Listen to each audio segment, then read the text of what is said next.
Okay okay sir ಅದೇ ಇವತ್ತು ಅಧ್ಯಕ್ಷರ ಆಯ್ಕೆ ಉಪಾಧ್ಯಕ್ಷರ ಆಯ್ಕೆ ಆಯ್ತು ಏನು ಹೇಳ್ತೀವಿ? ಸ್ವಾಭಾವಿಕ ಸಹಕಾರಿ ಕ್ಷೇತ್ರದಲ್ಲಿ ಇವತ್ತು ದಿವಸ ಅಧ್ಯಕ್ಷರು ಉಪಾಧ್ಯಕ್ಷ ಆಯ್ಕೆ ಆಗುವ ಮುಖಾಂತರ ಪಕ್ಷಾತೀತವಾಗಿ ಜಾತ್ಯತೀತವಾಗಿ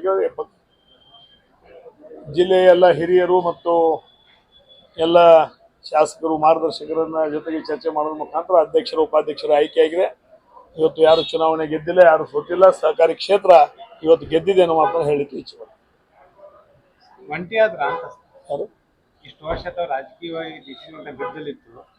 ಈ ಎಲ್ಲ ಚುನಾವಣೆಯಲ್ಲಿ ರಮೇಶ್ ಕತ್ತಿ ಒಂಟಿ ಆದ್ರ ಅಂತ ಯಾರು ಒಂಟಿಯಾಗಿಲ್ಲ. ಅಂದರೆ ಇದರ ಅರ್ಥ ಈಗ ಯಾರು ಒಂಟಿಯಾಗೋ ಪ್ರಶ್ನೆ ಇಲ್ಲ. 42 ವರ್ಷ ಮಾಡಿದ ನಂತರ ಇನ್ನೊಬ್ಬರಿಗೆ ನಾವು ಅದನ್ನು ಒಪ್ಪಿಸಿಕೊಟ್ಟು ಮುಂದಿನ ದಿನಮಾನಗಳಿಗೆ ಮುಂದಿನ ಪೀಳಿಗೆಗೆ ಒಳ್ಳೆಯ ಒಂದು ವ್ಯವಸ್ಥೆಯನ್ನು ಕಲ್ಪಿಸಿಕೊಡ್ಬೇಕು ಅನ್ನುವಂಥ ದೃಷ್ಟಿಯಲ್ಲಿ ಎಲ್ಲ ಹಿರಿಯರು ಚರ್ಚೆ ಮಾಡಿ ಇವತ್ತು ದಿವಸ ಅನ್ನಸಮಣ್ಣ ಜೊಲ್ಲೆ ಅವರನ್ನು ಮತ್ತು ರಾಜೀವ್ ಕಾಗೆ ಅವರನ್ನು ಅವರನ್ನು ಅಧ್ಯಕ್ಷರಾಗಿ ಇವರನ್ನು ಉಪಾಧ್ಯಕ್ಷರಾಗಿ ಆಯ್ಕೆ ಮಾಡಿ. ಮೊನ್ನೆ ರಮೇಶ್ ಜಾರಕಿಹೊಳಿ ಬಂದಿದ್ರು ಒಂದು ಮಾತು ಹೇಳಿದ್ರು. ರಮೇಶ್ ಕತ್ತಿ ಅವರ ಜೊತೆ ಇನ್ನೂ ಸಂಬಂಧ ಒಳ್ಳೇದಿದೆ, ಇವೆಲ್ಲ ಏನು ಘಟನೆಗಳಾಗಿದೆ ಎಲ್ಲ ಘಟನೆಗಳಾಗಬಾರ್ದು ಅನ್ನೋಂಥ ವಿಚಾರ.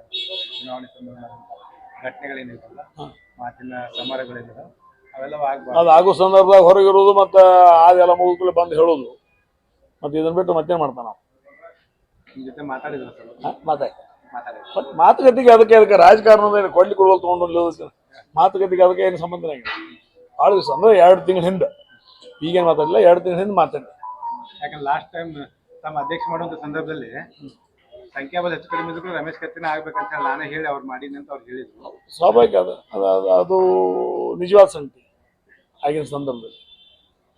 ತಮ್ಮ ಮಾತಿನ ಮೇಲೆ ಹಿಡಿತಾ ಇರಬೇಕು ಅಂತ ಹೇಳಿ ರಮೇಶ್ ಜಾರಕಿಹೊಳಿ ಅವರು ಒಂದು ಸಲಹೆ. ಹಿರಿ ಈಗ ಲಕ್ಷ್ಮಣ ಸವದಿ ಕೊಟ್ಟರು ಸ್ವೀಕಾರ ಮಾಡಬೇಕು, ಅಣ್ಣಾಸಾಹೇಬ್ ಜೊಲ್ಲೆ ಕೊಟ್ಟರು ಸ್ವೀಕಾರ ಮಾಡಬೇಕು, ರಾಜು ಕಾಗಿ ಕೊಟ್ಟರು ಸ್ವೀಕಾರ ಮಾಡಬೇಕು, ರಮೇಶ್ ಜಾರಕಿಹೊಳಿ ಹೇಳಿದ್ರು ಸ್ವೀಕಾರ ಮಾಡಬೇಕು. ಹಿರಿಯರು ಇವತ್ತು ಮಾರ್ಗದರ್ಶನ ಮಾಡಿದ್ರೆ ಅದು ಸ್ವೀಕಾರ ಇವತ್ತು ದಿವಸ ಒಬ್ಬ ಅನುಭವ ಮಾತಿಂದ ಹೇಳ್ತಾರೆ, ಅದು ಸ್ವೀಕಾರ.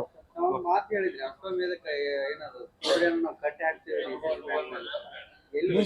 ಡಿಸಿಸಿ ಬ್ಯಾಂಕ್ನಲ್ಲಿ ಸಹಕಾರಿ ಕ್ಷೇತ್ರ, ರಾಜಕೀಯ ಕ್ಷೇತ್ರ ಸಹಕಾರಿ ಕ್ಷೇತ್ರಕ್ಕೆ ಒಂದೊಂದು ಹೋಲಿಕೆ ಮಾಡುವಂಥ ಪ್ರಶ್ನೆ ಇಲ್ಲ.